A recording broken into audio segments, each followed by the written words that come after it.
Hello again everyone, Commander Simlex here, and welcome back to Star Trek Online, Temporal Gear Analysis Part 2. In this video, I'll be covering more space-oriented temporal gear, as well as some more exotic temporal gear. We will start off with this, my shuttle. The time ship Aeon. It is a shuttle you can get for 300 lobies from the Lobby store. It comes equipped with a subatomic disruptor, which is from the Star Trek Voyager series, and was used against USS Voyager to try and break it apart before they got thrown into the past. This particular weapon is quite interesting to use, and I will attempt to use it, but the problem is as you can see from the grid in front of my ship when I have it selected, it has a really small arc, and on a fast-moving shuttle with moving target, it is rather hard to keep an opponent within that arc.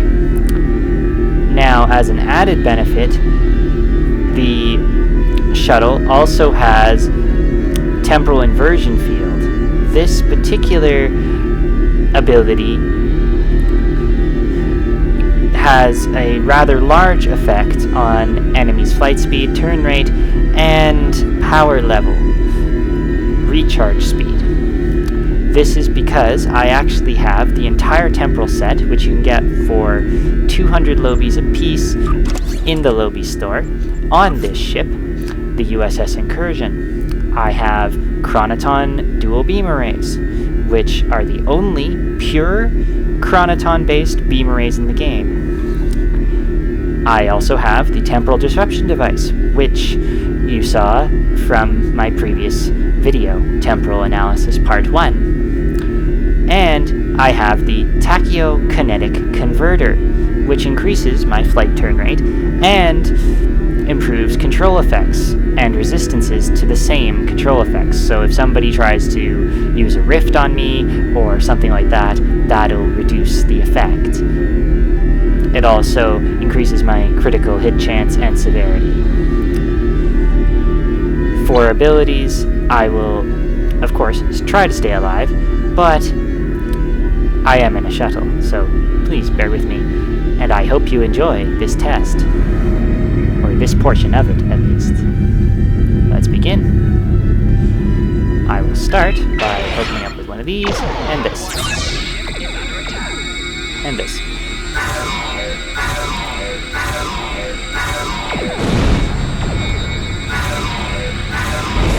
As you can see, my shields are, of course, failing, but I am also doing some pretty nice damage to him as well. I will now utilize this ability and try and get him in a position where he will hate me.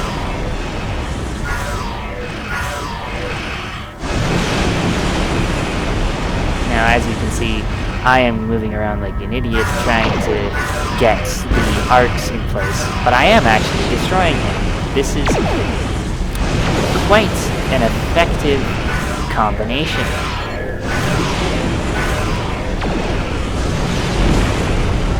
Unfortunately, his friend keeps on coming into contact with my temporal disruption devices, so this actually causes me a bit of a problem because I actually can't kill this target with just my beams. I need those temporal disruption devices to hit. Increase power now.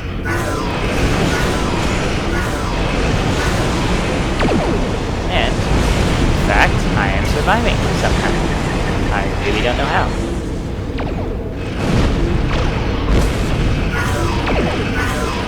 As you can see, these weapons are quite effective, and they do scale up depending on the ship that you are currently piloting. But, with that said, just even on this time ship Aeon shuttle, it is still really quite effective. But it is slow to fire. And as you can see, quite slow to take effect too. try to evade him a little bit longer, and fire. Also, the deflector takes a ridiculously long time to charge, which doesn't help.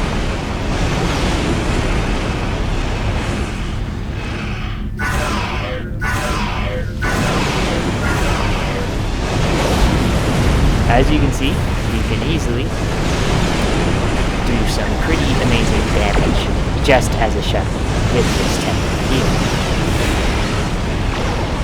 Now I will disappear for now and swap over to one of my other ships to show you some more temporal gear which you can get. And to let the backup shuttles, which I called in, that you can see firing the phasers in the distance there, deal with the opponent until I have swapped over. And I will be right back. And welcome back. I have now swapped out to show you some more temporal gear, which is in the game, for space combat and space missions. This ship is the USS Hercos, a Operation Star Cruiser, and even though this ship is not part of the temporal gear which I'll be showing you, it is still a really nice ship. The temporal gear which I will be showing you is the effectiveness of the shield and deflector set on this ship, the Soul Defense set, which is part of the Iconian story arc. This particular set does have temporal origins, as the Iconians are very much a big part of the Temporal War.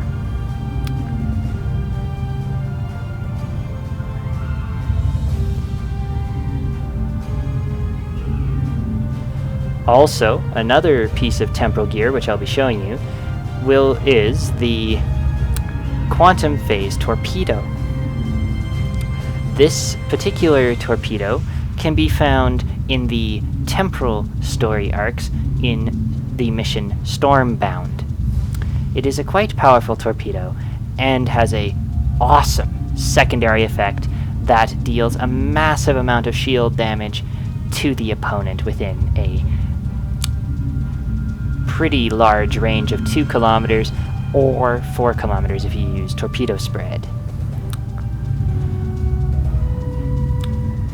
There's also another piece of gear that is considered temporal, which has actually been in the game for quite a while, which is also on this ship, and that is the Subspace Field Modulator.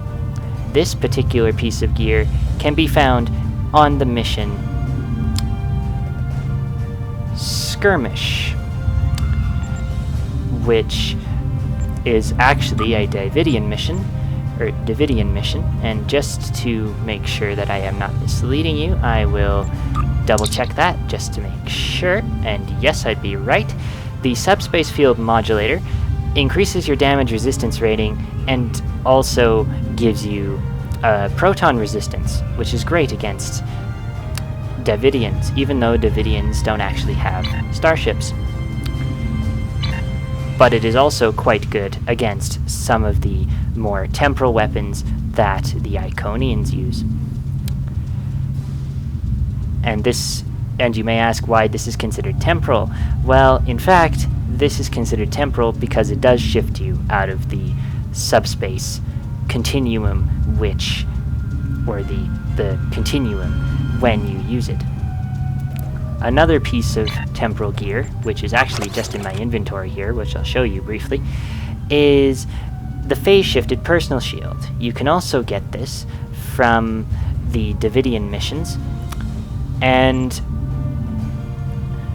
this particular personal shield is also considered temporal due to the fact that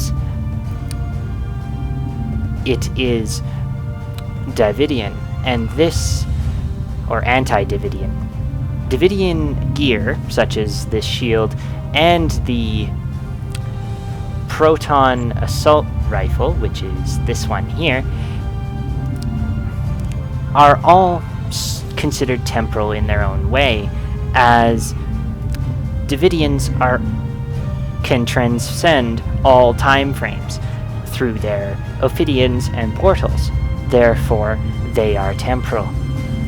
But enough digression into ground gear. Let's get into the space gear I was going to show you.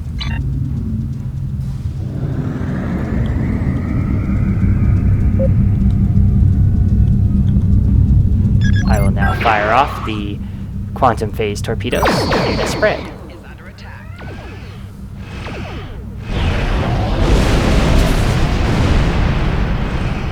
Quite effective, as you can see.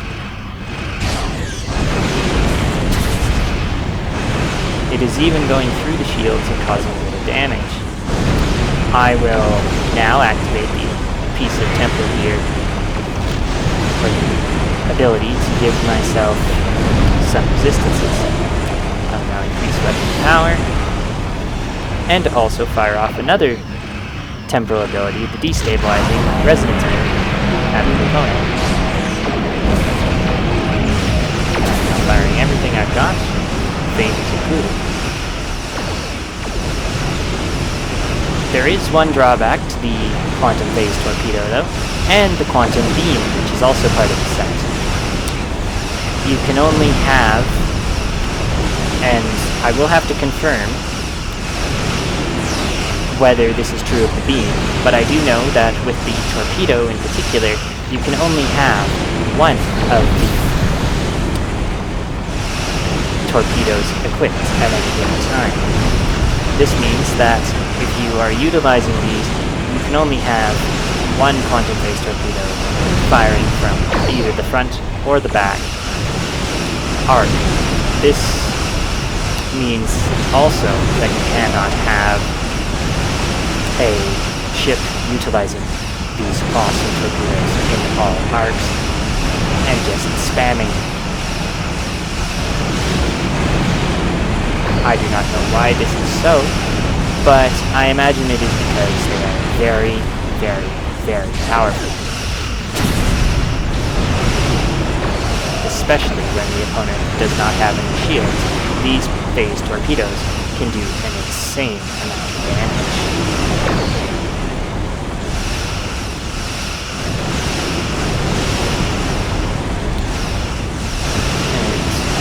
And as you can see, my shields are holding up quite well against these opponents.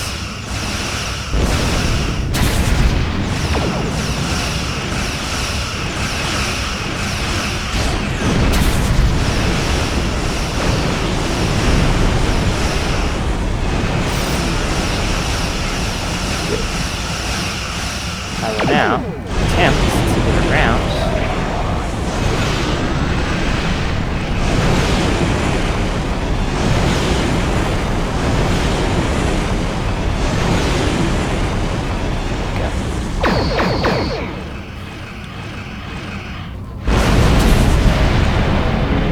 That's the resonance beam combined with the tachyon beam to get the shield down.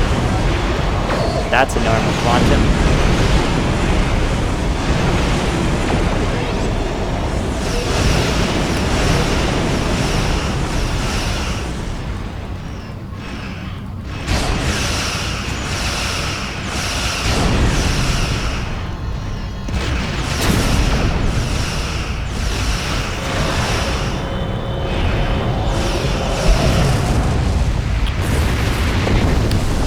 As you can see, combined with beams, the phase torpedo is quite effective. I will now swap over to ground to show you some excellent temporal ground gear, and I will see you there. Welcome aboard the USS Azura, everyone. This is going to be the ground setting for our test of temporal gear on the ground. For this test, we will be showing the relativity stasis pistol and the relativity auto-targeting rifle, which are both very well linked with Star Trek canon in the episode Relativity. Also, I have decided to show off the phase-shifted personal shield, which you can get from the Davidian missions on the Cardassian story arc, as it is considered a temporal piece of gear, even though it has been in the game for a really long time. Let's begin.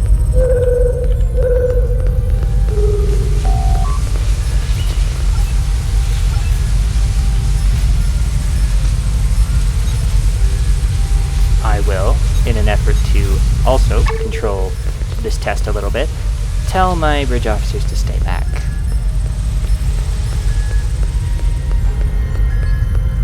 Let's begin.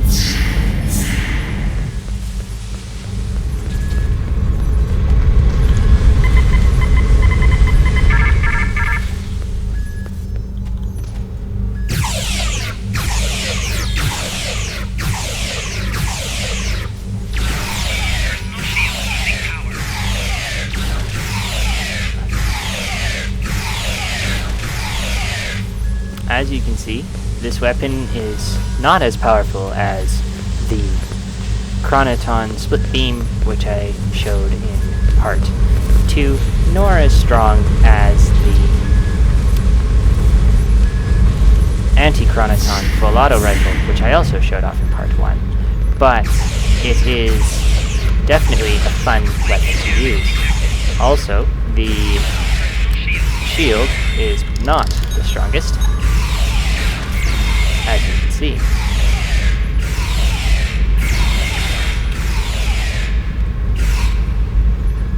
Now I will swap over to the pistol and show you what that does. The stun mode actually causes a temporal stasis field to form around the opponent. This is quite useful for repositioning yourself when attacking the opponent. You can get each of these relativity rifle and pistol in the Lobby store for 50 Lobies apiece.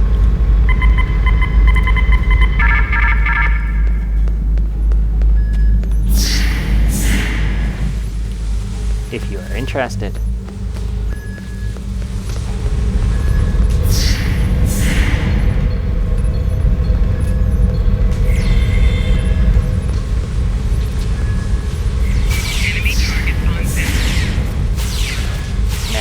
Stasis mode is also very effective when versing 2 opponents at once, because the stasis, even though it only lasts 20 seconds, is enough for me to deal some damage to the opponent. Now, another thing that could also be considered temporal is this. The Shard of Possibilities, which is actually a limited item that you can get for playing the last mission in the featured episodes regarding the Jem'Hadar in the Deep Space Nine story arc. The story arc that starts with Second Wave. Unfortunately, they have not done any re-releases of the specialized gear, so stuff like the Ophidian Cane, which could be considered a temporal piece of gear, or this, the Shard of Possibilities, which creates 2 of you to fight alongside you, is not accessible at this time. But they have said that they will be doing re-releases on a periodic basis for pieces of gear, such as the Shard of Possibilities. So keep an eye out for that, because they are quite fun to use.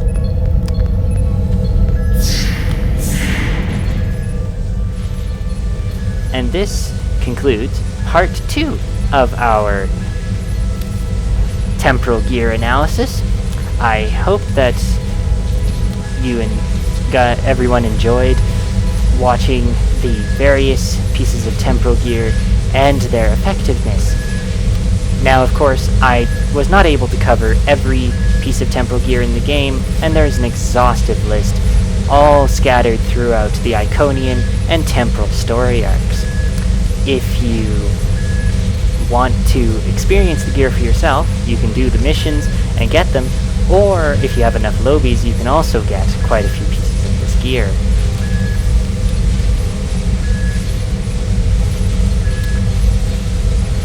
please remember to like and subscribe on these videos, as it does help my channel, and feel free to leave questions in the comments, as I would be happy to answer any questions you may have.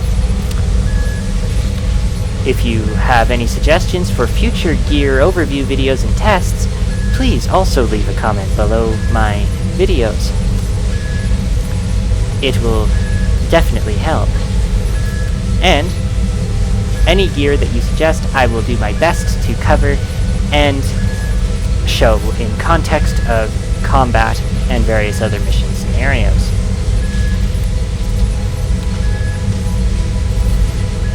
Thank you all for watching, and I wish you all a pleasant flight through the galaxy and a great time fighting on the temporal front. Commander Simlex, out.